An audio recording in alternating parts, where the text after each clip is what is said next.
Okay, moving right along, our next panel is on 3 strikes, you're out, the mandatory minimums that have permeated every aspect of criminal law and keep on coming. Starting closest to me, we have Ms. Carolyn Hayes, Crown Counsel with the Public Prosecution Service. Prior to that, she was private counsel. I had actually never met Ms. Hayes prior to today, except through phone calls, I think. And I'd asked around, how do I describe her? And everyone sort of unanimously said, oh, awesome, fair, really diligent, really on the ball. So really kind of the worst kind of Crown. And then, and a special thanks to her for wandering into the Lion's Den full of defense lawyers at 9:30 in the morning on a Saturday. Robin Parker, who it's gone the other way, was a federal Crown and is now a defense lawyer and an excellent one and a frequent speaker at these panels. And finally, Madam Justice Heather McArthur, who was once upon a time just Miss McArthur, defense lawyer extraordinaire, counsel on innumerable high-profile cases and well-regarded in the courts long before she was ever a judge. So thank you very much, and please welcome our first panel, or second panel. Good morning, everybody. So this panel is called 3 Strikes and You're Out, Mandatory Minimums. So as I thought about the title of this panel, I thought, well, for the defense bar, there's some good news and there's some bad news. Now, the good news is that we have not followed the example of our neighbors to the south, and we have not enacted legislation that would see your clients sent to jail for the rest of their lives upon conviction for a 3rd indictable offense. At least we haven't gone there yet. The bad news is, with the enactment of the Safe Streets and Communities Act and so many new mandatory minimums, there has definitely been a move, a shift towards the type of sentencing philosophy that infuses that type of 3 strikes you're out legislation. Now in Canada, traditionally, sentencing has been a very individualized process. Crown and defense both have a very active role to play in the sentencing, advancing the aggravating factors, the mitigating factors, the particular and unique circumstances with respect to the offender.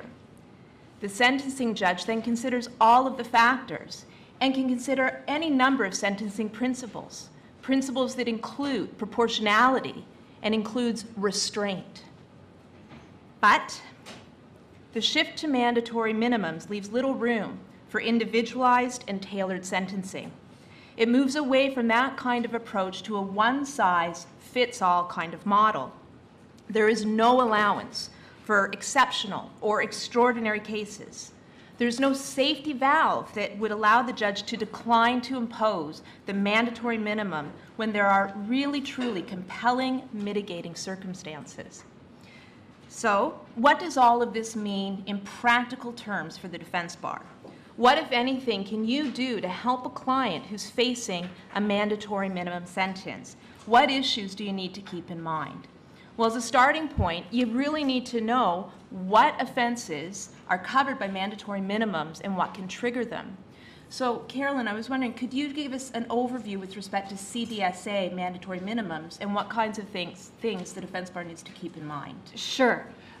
First of all, with the changes to the CDSA, some Schedule III substances that were moved to Schedule I, GHB, Rohypnol, and all amphetamines, which includes MDMA. So that got moved to Schedule I.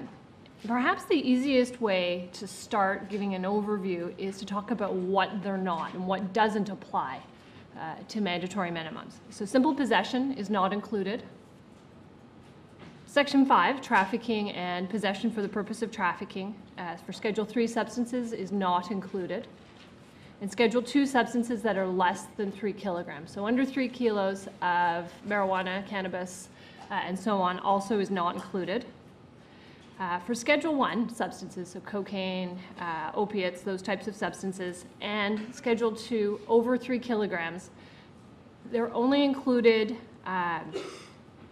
in particular circumstances. For marijuana grows, fewer than 5 plants are not included, and 6 to 200 plants only if the Crown can prove beyond a reasonable doubt that they were also possessed for the purpose of trafficking. So if the Crown can't prove that, it is not included in the mandatory minimum. Now, throughout the regime, there are a number of different aggravating factors that either trigger a mandatory minimum if the Crown can prove them, or they enhance a mandatory minimum, so it may be a higher mandatory minimum. And they can really be grouped into 4 separate groups, depending on the substantive offense. So there's one set of aggravating factors for trafficking and P4P offenses, resulting in either a 1-year mandatory minimum or a 2-year. A separate set, which are essentially health and safety factors for production, for marijuana grows in particular, which is, I think, where you'll most likely see them coming into play, or using property that real property that belongs to a third party. There's a range under Section 7, so it's number of plants, and then depending on the increase in the number of plants, you start to hit a higher mandatory minimum, and then an aggravating factor enhances that mandatory minimum. I think most likely you're going to see the real property owned by a third party coming into play in the marijuana grows, and one of the reasons is because it comes up probably more often, and it's also reasonably easy for the Crown to prove. It's not as much of a legal gray area as a lot of the other mandatory minimums, and Robin and I will talk about those in a lot more detail towards the end of our presentation. Now, some general issues that arise with the CDSA mandatory minimums. First of all, the Crown is going to have to prove the aggravating factors beyond a reasonable doubt. That doesn't change. So I think you can anticipate a lot more Gardner hearings. I know the Crown certainly is anticipating having to prove those factors. There's a mens rea element, and Robin will talk about that in more detail, but just in general, at this point, there is a mens rea element that the Crown is going to have to prove. In a number of cases, the aggravating factor requires proof of possession for the purpose, for instance, in the marijuana grow mandatory minimums. That doesn't mean that there has to be a conviction under Section 5, subsection 2 of the CDSA, but the proof requirement for the Crown is the same, whether there's a conviction or not. In terms of general approaches, there's some case law in the firearms offenses context that says that essentially mandatory minimums create an inflationary floor. So basically the starting point for the best offender, if I can put it that way, has now been raised. It's not a new tariff. It doesn't mean that everybody gets the mandatory minimum. It means that the bottom level has gone up. Now, those cases are all decided in the firearms context, so that'll obviously be for you as defense counsel to determine whether you want to argue that they ought not to apply to mandatory minimums. But I think the language in the cases, generally, from the Supreme Court on the firearms offenses is broadly applicable to the CDSA mandatory minimums, and just on a policy level, as the Crown, I don't see any reason why they wouldn't also be applied to CDSA mandatory minimums. A couple of cases, there's a case called Morrissey, 2000, SCC 39, Ferguson, 2008, SCC 6, and as well from the British Columbia Court of Appeal, a case called BCM, which again stands for the proposition that mandatory minimums essentially create a new starting point. So I don't anticipate that there'll be a lot of litigation on that issue, but obviously that's in part going to be up to you. Now, notice is required, just as it is for the criminal code mandatory minimums.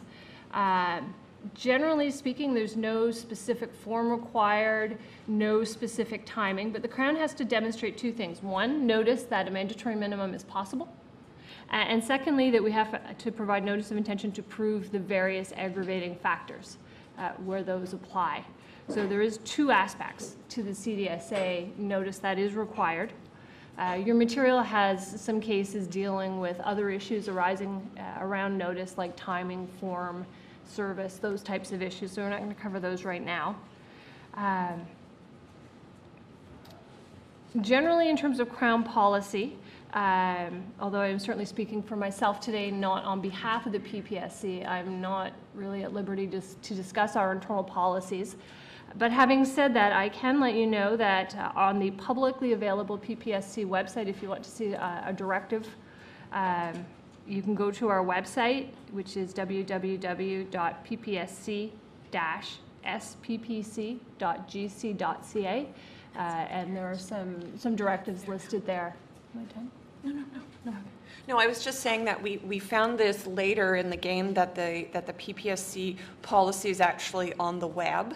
So those of you who've done drug cases since then know that the Crowns have a policy that they're following, which I think is a really important thing to bear in mind, because you're not dealing with, it's not personal. I mean, the Crowns are implementing a policy that they're following, and so we've sort of been wondering, well, what's that policy? So I'd actually made an ATIP request for the policy, but then just actually yesterday, when I was researching this some more, I found the policy, which is supposedly confidential, on the director. So Brian Saunders has a website, the PPSC director, and it's there.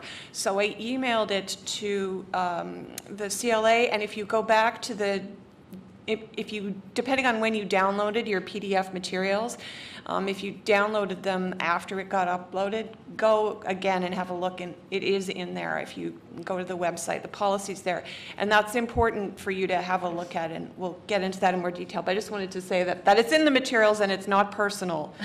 So don't take it out on those poor Crowns at Old City Hall. And I was going to recommend as well, if you can get it through the materials that have been provided through this conference, take a look at it, because I think it's really important. And Robin will speak a little bit more to it and how it might play into some of the constitutional issues you may need to keep in mind. And otherwise, it is online, publicly available at the site, and I really recommend you take a look at it because it's instructive.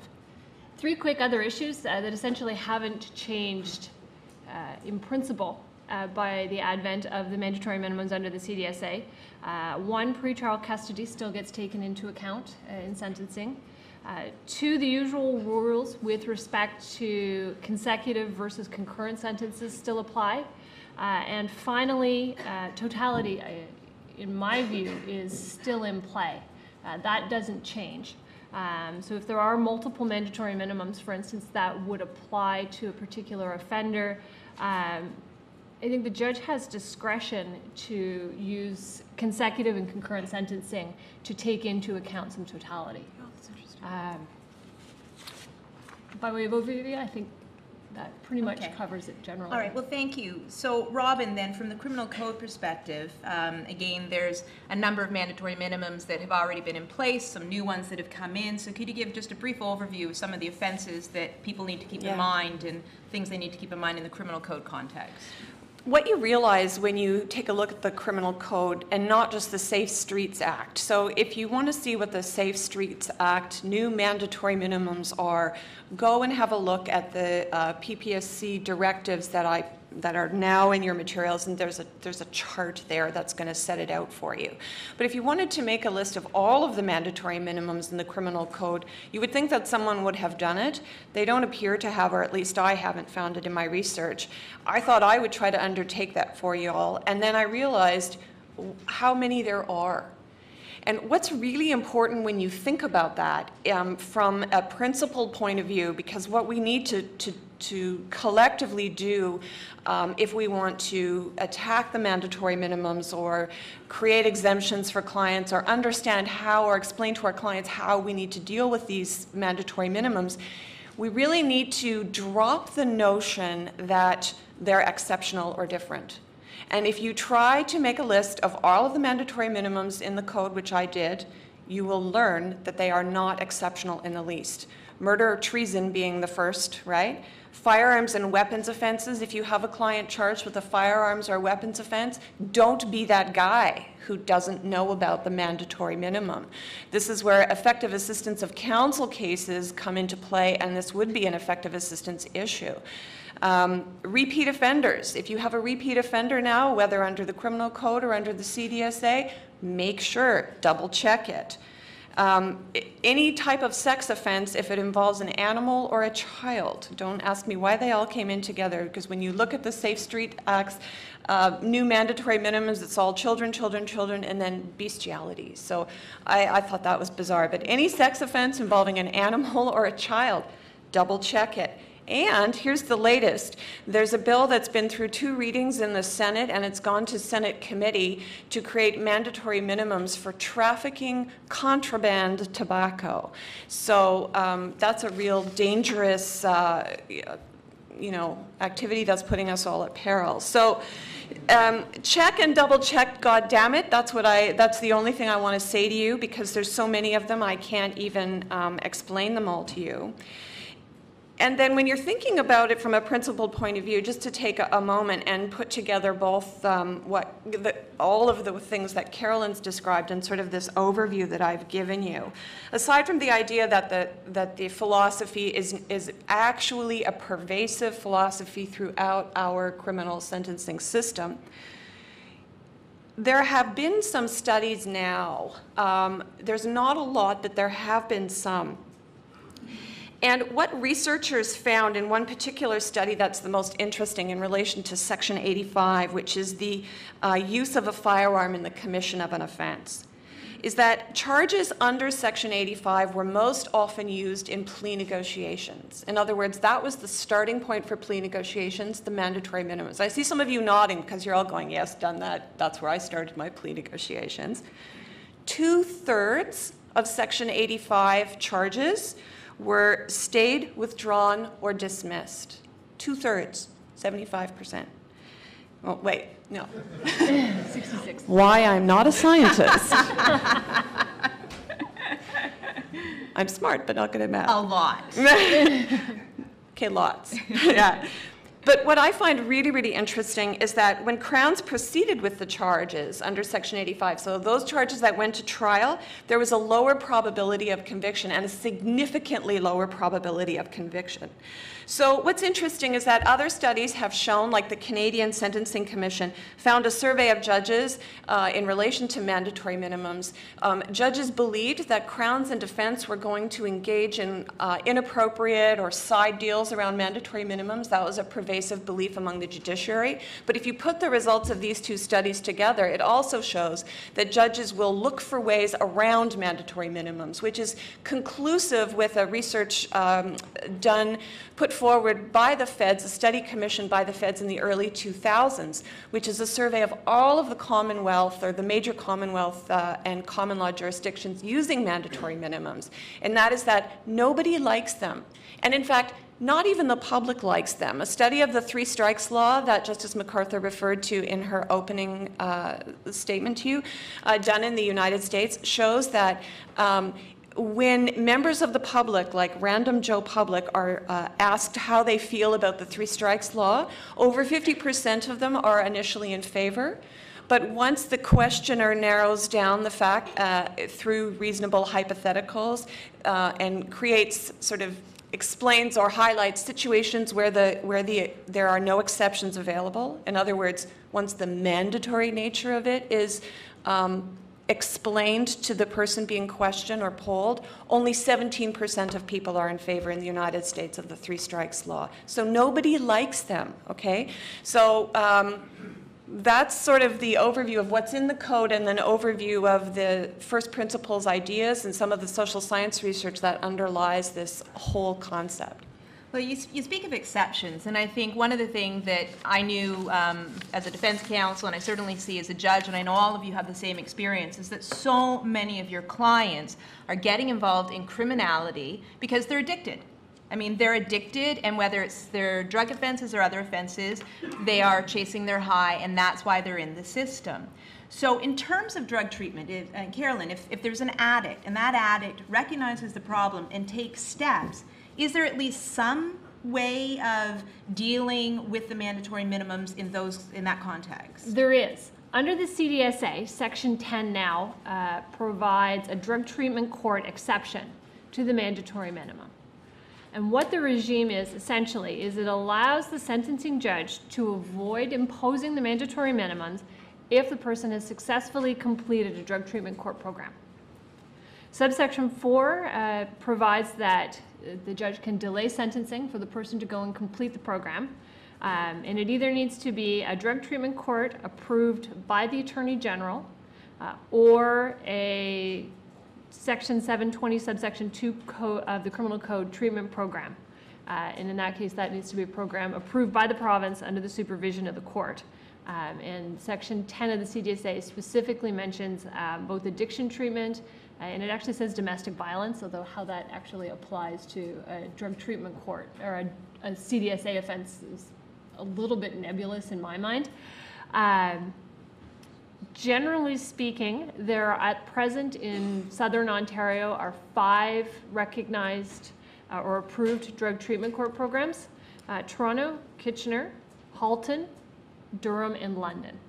There are other ones in the works. I believe there's movement afoot in Hamilton, Brampton. I've heard inquiries from Sarnia, and one other jurisdiction that escapes me at the moment. If you are practicing in a jurisdiction that doesn't have a drug treatment court and you're interested in getting things moving, my suggestion is that you speak to your local administrative judge and to your local federal crown, who can put some resources together and hopefully get things started in your jurisdiction. Essentially what happens, and they're generally all the same approach, although the specifics vary based on the jurisdiction, is that the matter is adjourned with an 11B waiver for the accused person to apply to the drug treatment court. I'm sure a lot of you are probably familiar with the Toronto one, which has been operating for some time. Typically what happens is if the person is accepted by the program, they have to have the consent of the Crown to enter it, but they also need to be accepted by the program. Then there is a guilty plea entered, and then essentially the sentencing is delayed while the person completes the program. And they can be required by the program itself to do a variety of different things: attend counseling, drug testing. I've heard about community service. It is fairly individualized, and they are able to bring a variety of interests and stakeholders to the table in order to address the addiction issues.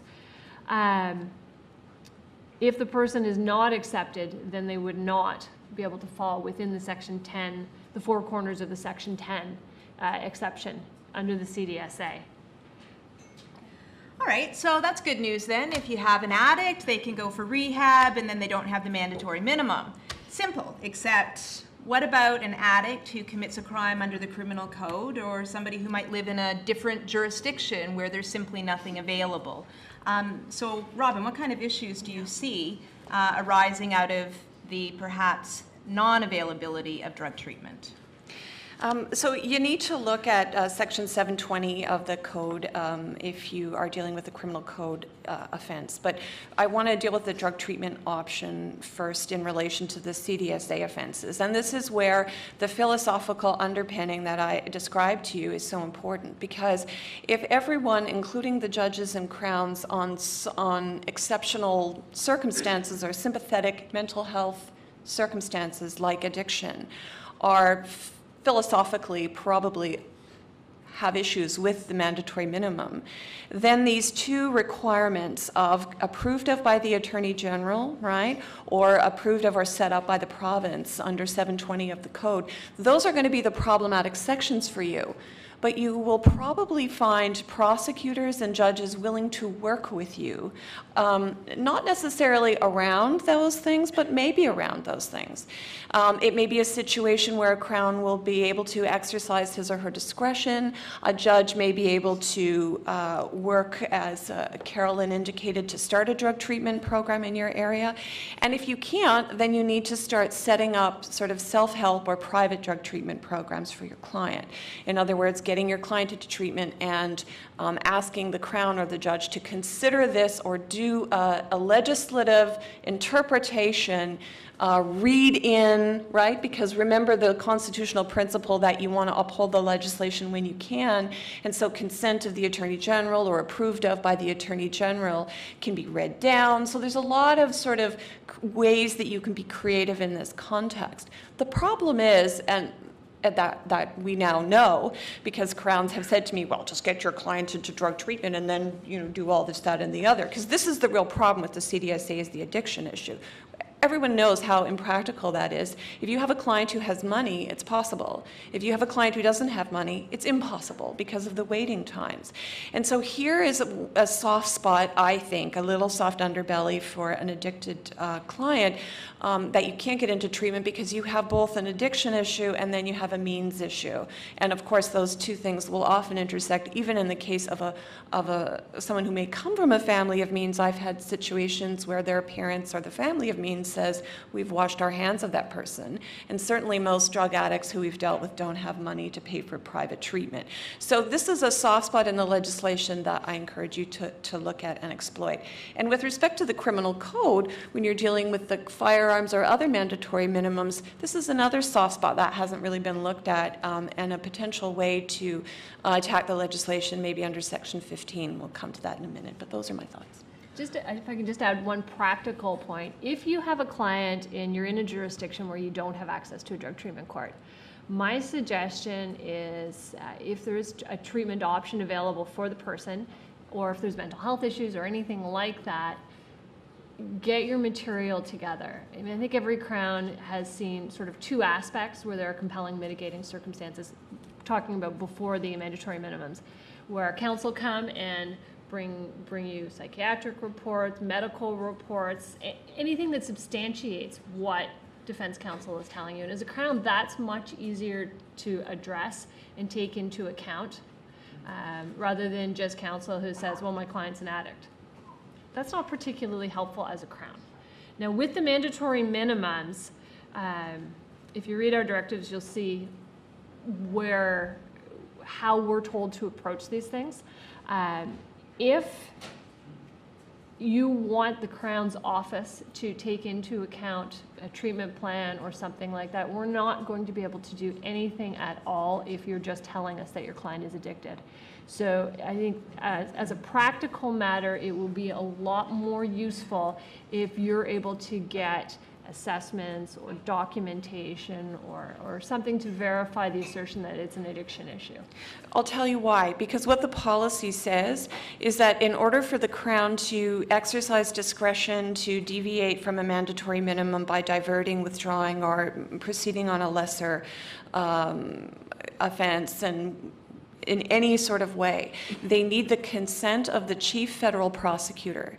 So, and the request for consent has to be made in writing, unless there's exceptional circumstances, which means they can't make that request in writing. So if you provide your materials to the Crown and give them letters, then they have something in writing. And if you do it early, rather than showing up on the date of the sentencing hearing, if you bring your materials late in the game, then Carolyn's going to have to get an adjournment so she can get the consent of the chief federal prosecutor. The policy otherwise states that the Crown, and its principle, the policy makes sense. It basically says you have to apply the law the Parliament enacted. We shouldn't really be surprised that that's the policy.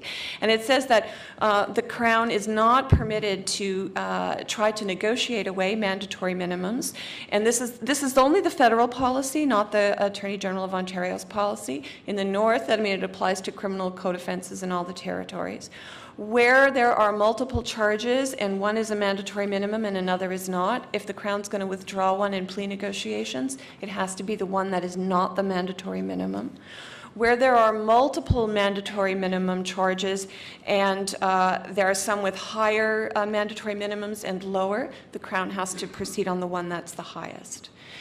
And again, this is why I put the policy in the materials. I'm really grateful that I found it because it's not personal. And it's very easy to find that very upsetting. When I first read the policy, I found it upsetting. Then I thought about it and I realized, well, that has to be the policy because it's enacting the will of Parliament, and that's the job of the prosecutors. But it's important for us to know that because that's going to assist us in finding the soft spots or the things that we can do to get the people who we work with on our side about our clients. Putting things in writing, getting proof that your client is an addict. That's the reason that Carolyn is talking about that stuff. All right, so you've mentioned Parliament's will and why certain policies have been taken, and you've mentioned soft spots, some soft spots constitutionally in terms of access to drug treatment. If there's not access, then you might be able to fashion some kind of constitutional argument. What other kind of constitutional arguments, charter arguments, might be something that can be kept in mind in terms of trying to assist clients who are facing mandatory minimums? So, you know, the 5 cases on the guns mandatory minimums were just I checked. We were thinking that it was going to come out on Friday, and we were going to have to redo all of the work that we did. But I think of all of them, the best one to have a look at is Justice Coe's decision in Nuer, N-U-R. Because he includes a really detailed history he clearly, if you want to see the most intelligent, cohesive analysis of someone who clearly is going to take a very conservative approach to mandatory minimums, that's the decision that you need to look at. It's a high water mark in terms of that. It's extremely conservative, it's very detailed, it's very thoughtful, and obviously it's extremely intelligent. There are three real ways to attack it, right? Section 15, which I've already referred to, Section 12, and Section 7. In Section 15, for example, in Noor, the African Canadian Legal Clinic and Dirk Durstein argued that the legislation would have a disproportionate effect on blacks. I think it's also important for us to consider the mandatory minimums vis-a-vis Gladue and Aboriginal offenders. Those would be things to look at. And that's, again, there's a lot of social science research that will help you make this argument that deals mostly with social science research on the self-defense review that deals with battered women and how before the amendments to the self-defense provisions, those provisions had a disproportionate or unequal impact on women, battered women. That's a really important sort of framework to use. So if you think you have a Section 15 argument, those are places to look at. Justice Code dismissed the Section 15 argument, as did Justice Mel Green in the Johnson case on the 2-for-1 issue, because they said that the legislation didn't target those groups. I actually think that's the wrong analysis under Section 15, and I think that Justice Code is wrong. The legislation doesn't have to target. So I think that there's some room to work, but we're going to need good facts. Section 12, I think we already know what the argument is under Section 12 because the Supreme Court dealt with it in Morrissey a long time ago in 2000, which is that it's grossly disproportionate on the offender such that Canadians would find it intolerable. So you have to show grossly disproportionate to your client, and then you also almost have to show like an abusive process kind of situation. But there's two parts to it. One, vis-a-vis your client, you might not be able to show that, for example. You couldn't show that in Noor. The Justice Code thought, I'll probably sentence you to around that on these facts.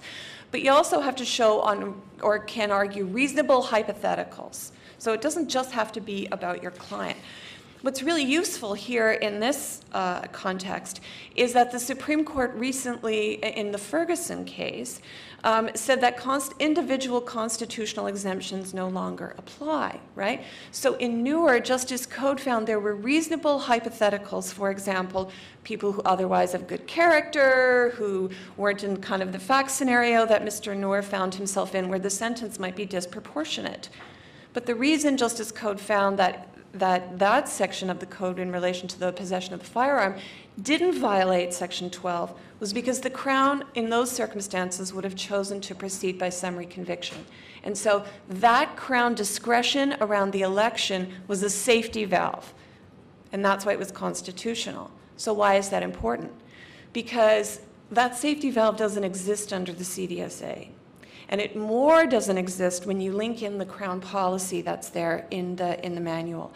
So Section 12 is another really useful spot to look at constitutional arguments.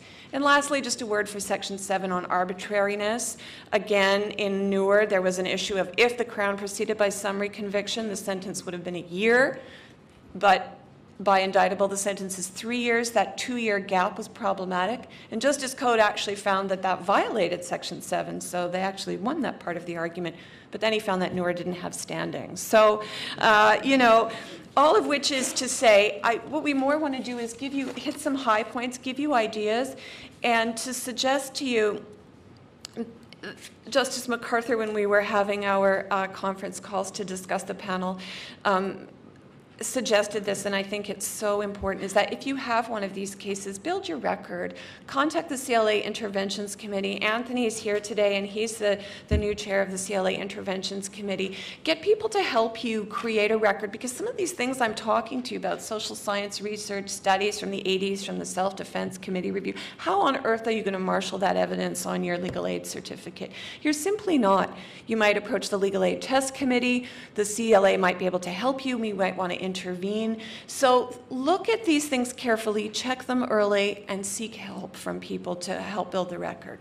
Yeah, and I can say certainly that the judiciary who will be grappling with these issues, if you can come in with that type of presentation, it's going to be really well received, because we want assistance in terms of dealing with these issues. And I think looking to the CLA for interventions in particularly good cases and good factual situations, just bring it to their attention. And if it's an appropriate case to intervene, then you'll get some of that assistance. So I think that's important to keep in mind.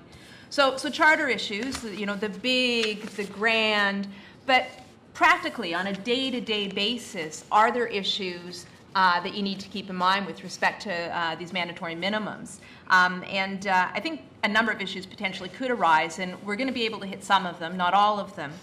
So maybe start out with this as an example.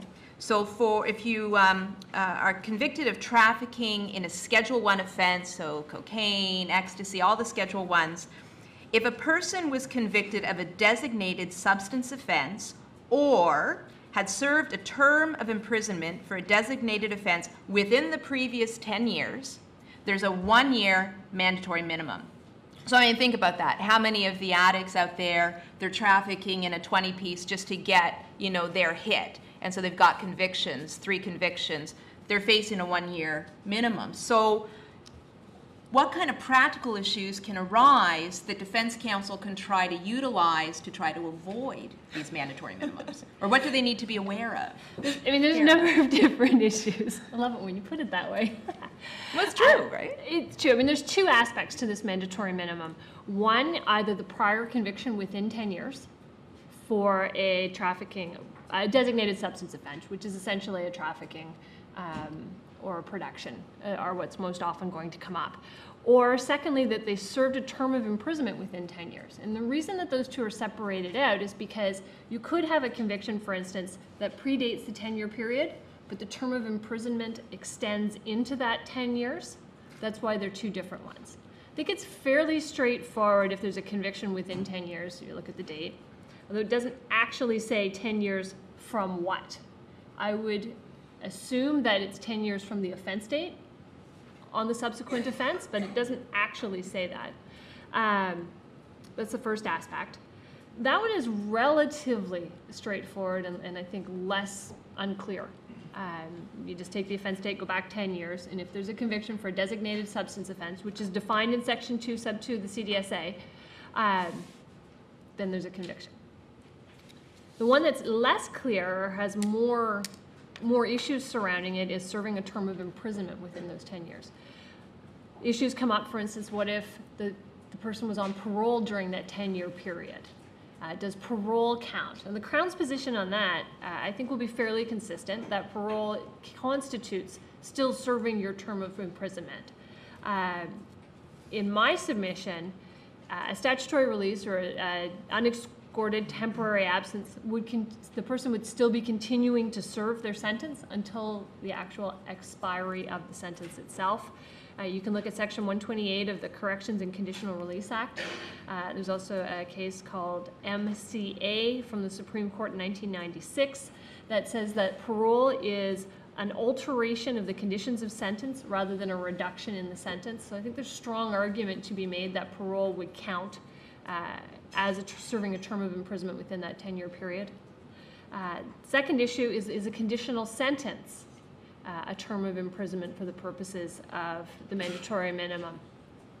Again, I think the Crown's position is going to consistently be yes, a conditional sentence is a term of imprisonment. If you look at the pre-amendment wording of Section 742.1 of the Criminal Code, it does describe the conditional sentence as a term of imprisonment, where the judge has determined that a term of imprisonment is appropriate. It then provides that term of imprisonment could be served in the community. So I think if we're talking about a conditional sentence, the Crown is on fairly strong footing that a conditional sentence counts as a term of imprisonment. Having said that, Robin talked about judges perhaps wanting to carve out exceptions. Now here's the one that I'm wondering about. So, because you see this happening all the time. Client gets offered a conditional discharge. Crown says, but note the 1-day pretrial custody. Conditional discharge, note the 2 days pretrial custody. If you have a conditional discharge, which isn't a conviction, but that pre-sentence custody has been noted, is that a term of imprisonment such that this is triggered and the next time you get a 1-year minimum? That is a fantastic question. And I was grappling with this one and really didn't come up with a clear answer, which I appreciate is wholly unsatisfactory from a panel. It's really important to keep that in mind from now on moving forward, because it's really easy. You're dealing with the Crown, they say just have it noted, and the guy gets a conditional discharge. Be careful, because that could be putting that person in a position where they have faced a term of imprisonment, which means if they get convicted again, they get a 1-year minimum. So try to fight against having that pretrial custody noted. Robin, just very quickly, in terms of notice, people generally concede criminal records, right? So I guess our defense counsel still going to be conceding the criminal records now? I never successfully managed to prove a criminal record as a Crown. I proved lots of things as a Crown, and it wasn't because proving a criminal record is hard. It's because I never got the stuff that I needed in court in time to prove it. Normally, it's not an issue. But if someone wants to send my client to jail who otherwise might not go to jail if the criminal record isn't going to be proved, A, and B, knowing that I never successfully managed to prove a criminal record, I think we always need to be putting the Crown to its burden of proving the criminal record and proving it beyond a reasonable doubt. We're now into the Gardner hearing. And should you just spring this on the morning of? No. Now, normally I think that the Crown should know that they have to prove that beyond a reasonable doubt because we're dealing with Gardner, but this is still early days. And if you don't, and you show up on the day of the sentencing hearing and say, in front of Justice McArthur, and you say, well, I'm going to I have to prove it beyond a reasonable doubt, and then Carolyn's going to say, well, I could have never anticipated that. If I think about it, I appreciate that I might have, thought about it, but could I please have an adjournment? Then that's going to be granted. So it's much better to inform the Crown, inform them early, and inform them in writing. So then when the Crown doesn't have their materials and asks for the adjournment, you can hand your letter up to the judge. The adjournment will be denied. Yeah. So as a matter of strategy, I think you should always inform the Crown early on. Yeah, and I can't agree with that enough, and that goes with respect to putting the Crown to notice that they're going to have to prove all these aggravating factors, including the record. Because if it's sprung the morning of and the Crown says, I had no notice, then the judge who's hearing it is a lot more likely to grant an adjournment. But if you can say, they have known since day one that this is an issue, and they're still not in a position to prove it, then the judge is a lot more likely to say, you're not getting your adjournment, sentencing goes ahead, haven't proved the aggravating factors, no minimum sentence. So give them the notice, and then, because they're going to try and do it no matter what, so give them the notice. Now, just hitting a couple other issues really quickly. If a trafficking takes place in or near a school, or near school grounds, or near any other public place usually frequented by persons under the age of 18, there is a 2-year minimum. Now, surely that's clear because, a playground. Although I don't take my 3-year-old daughter to a playground at 2 o'clock in the morning. So what kind of issues do you need to keep in mind? What does near mean? There's two legal issues that really arise on that. One is near. What does that mean? How close do you need to be to school grounds for near to apply? And there's no definition of near. Justice McArthur raised a great issue. There's a temporal issue that is not on the plain reading of that provision, but that may apply, and there may be room for you to have some argument. For instance, a McDonald's with a play place in the middle of the day, I think the Crown would not have too much difficulty marshalling some evidence to prove that it is a place usually frequented by persons under the age of 18.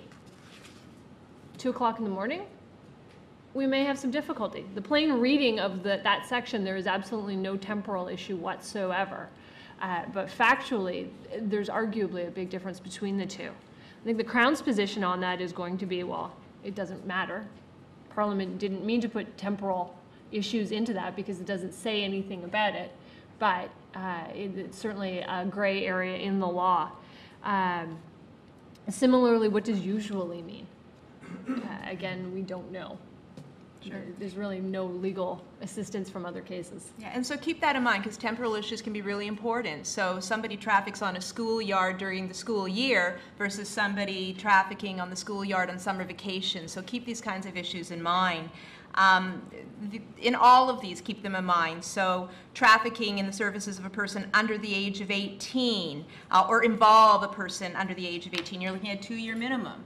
I mean, we don't have a lot of time, but think about what does involved mean? What kind of knowledge do you need to prove? Do you need to prove that the person knew that they were under 18? In terms of the pot reduction, the number of plants are really important. Robin, can you just hit really quickly some of the things you might want to think about in terms of proving 200 plants, 500 plants, et cetera? Well, I mean, I guess just following on the other issue of age of 18, number of plants, any of these things, our position as a bar, I think, has to be anything that increases the sentence is proved beyond a reasonable doubt within the subjective knowledge of the accused. And I think so I think the Crown has to show that the person is under 18 and that the accused knew or reasonably would have known, like wasn't willfully blind. The number of plants, I think we need to start arguing the same thing. And what if the number of plants is close? I mean, just turn your mind to all of these points of view. So keep all of these minds. And just as a final concluding remark, what's been bandied about from some people that I've heard is, well, mandatory minimums aren't bad because they lead to greater consistency and greater certainty. But I think what's clear is that in terms of this legislation, there is a great deal that is unclear. So that really the only thing that we can be certain of is that mandatory minimums are going to lead to a lot of litigation. So thanks a lot to everybody, and keep that in mind.